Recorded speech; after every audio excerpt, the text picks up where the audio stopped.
All right, sirs and ladies, Oliver Stone's Savages is in theaters right now.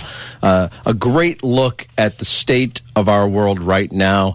It's got a terrific cast, including Taylor Kitsch and Aaron Johnson, who are playing these young guys who have developed this fantastic strain of marijuana. Everybody wants it. They're both in love with Blake Lively, who gives the best performance of her young career.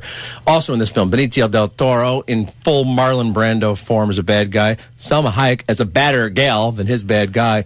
And John Travolta in one of his most interesting performances. He plays a DEA agent who, likes a little bit of a taste of the stuff for the pot guys as well. And I'm not talking about the pot itself, but so much as the money. Here's a quick little clip of Travolta in action. Welcome to the recession, boys. You should be grateful you still have a product people want. So you don't mind if your envelope gets a little thinner then? Oh, you guys, you have a clean business, there's no problems, but there ain't no Ben and Sean without Dennis. So my envelope stays the same. Just a matter of time, guys, before they legalize it. I'd take the deal instead of decapitation. Ooh, good stuff right there. Oliver Stone is on the Super Celebrity Hotline. Oliver, thanks so much for being with us. Really appreciate your time.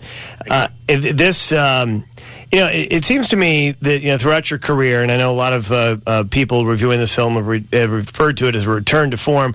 It's kind of more of a return to the narrative because you obviously you wrote Scarface, Midnight Express, the drug war that has been basically going on in America, on the streets of America, and all over the world to try to keep the stuff from coming in to the United States has been going on for 50 years. It's probably the most defining thing that we've been involved in in those 50 years in a lot of ways. Would you agree? Is this Richard or Roe? This is Roe, but Richard's right there. So you're saying I'm a drug filmmaker? Yeah, basically. On drugs. Well, maybe you're right. I don't know. I came back from Vietnam, and war on drugs was announced in 1971 by Nixon, and it's been 41 years, and it hasn't worked. It really hasn't worked. It's cost like $1 trillion, and it's killed a lot of people and sent a lot of people to jail that shouldn't be in jail. So I think it's a big mess, but I didn't set out consciously to make 4 movies about that. I think that there's character. There's all actions come from character, and every one of these 6 people in the movie, the people you mentioned so nicely before, their actions are what fascinated me, because it was a new pattern for me, a new cat and mouse game that I had never quite experienced before, and that came partly from Don Winslow's novel of the same name. Yeah, it's a terrific source material as well, Oliver. This is Richard speaking now, by the way. Uh-huh. And one of the things I've always admired about your films is the way you take a great story and then you add so many visual palettes, so many different styles, and you do that again here. I mean, you probably most famously did it in Natural Born Killers. But can you talk a little bit about that? How you decide what type of what kind of, if you're going to use color or black and white or make it look a little bit of a documentary style? Is that something that you think about before? Or does it come about organically as you're filming? That's a very good question, Richard. And I do think about it because sometimes your osmosis, and my answer is vague in the sense that it is for me immersive. I become very subjective, each subject matter, and that goes on for a year or 2, and I become part of that subject. And I'm thinking back on it over these 19 movies I've directed. I think, frankly, I'm a bit of an actor. I am an actor-director in the sense that the director part of me becomes the participant. And that's an interesting psychological shift.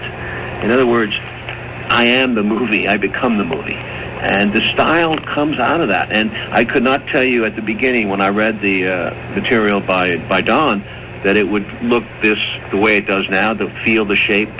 And the shape has come about from collaboration and deepening the process with everyone. And the look is interesting. I mean, if you look at the picture, it's got 3 different kind of looks. One is, let's call it the early beach blanket bingo, sun and the surf and the sensuality, the paradise idea. And then this darker black and white Mexican wow comes into play. And if you think about the whole thing, where it leads to with all the desert and the ravine shootouts, it's a bit like a modern Western for me. My heroes would have been Peckinpah or Dora with Duel in the Sun. But this, I feel that the ravines and the deserts of Southern California speak for themselves, and there's just sort of a fate waiting for all 6 of them there. So when you're reading the book, when you're reading the original thing and you're thinking, I want to make this movie, I think everybody who reads a book has a little movie going in their head, right? It's visualizing in their head. Do you have to stay true to whatever that image in your head is the first time you read it? Is it the 10th time you read it? Is it what you guys can afford to pay for? How does that work? No. I think it's collaborative, but some images stay in and they just never come into being. You can never live up to the image in your head, and that's part of the problem that goes on. I think it's an academic discussion about book versus movie. It never works for me because a book can be read over a long period of time, absorbed as a completely imaginative experience, whereas a movie is 360 degrees, race around the track in 2 hours, and it's all there, and it's got to be concretized. So different experience, different feeling. There's no point even relating book versus movie. It really doesn't work. Yeah.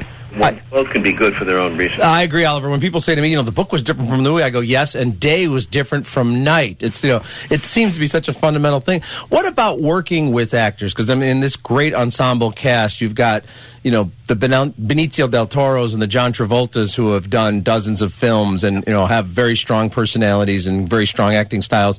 And then a Blake Lively and Taylor Kitsch, two, beautiful young people who are, relatively speaking, at the beginning of their careers. Do you handle them differently on the set? Don't forget Aaron Johnson. He's probably the most. Yes. Aaron is a key role as Ben. Right. Ben has to go down the line of compromising his principles. But Aaron is only 20. Actually, he's only 22 years old, I think. And he was English on top of it.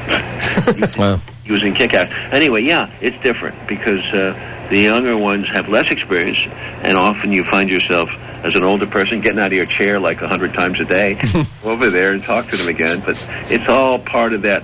That's what's fresh about them. You see, for example, there'd be some dialogue, and they say, "Hey, Oliver, I don't say that. We don't say that."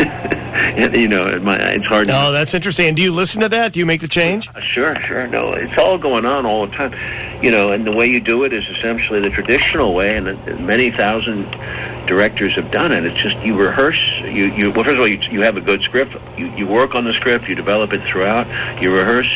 You talk about it. You rehearse, and then you go on a set one day, and then you rehearse perhaps again, and it's trial and error. And so that's an amazing story, though. A young actor saying to Oliver Stone, "I'm not sure I like these words here. I'm not sure it's working for me." That takes a lot of balls, I think. There's a lot of young youth, actor. I think. All right, now let me. John Travolta, very quickly. John Travolta, about a week ago in an interview, said that he actually had asked for this job. Is that right? No, I actually called John. I wanted him, but he came in and he had read the script, and he liked it. That's all I can say. He hadn't worked in a while because his son had passed away. Right. This is the first thing he's done since his son passed away. So really an incredible piece of work. Oliver Stone, thank you so much for being with us. Savages, which is in theaters right now. And it's a story for our times. No question about that, as most of Oliver Stone's films have been. So thanks very much. Appreciate it, Oliver. Thank you, guys. Thank you, Oliver. Okay, 45 Seconds in Heaven with Christina. He did talk radio. People forget that. He directed talk radio, which didn't end well for the talk show host and almost made me not want to be in this business.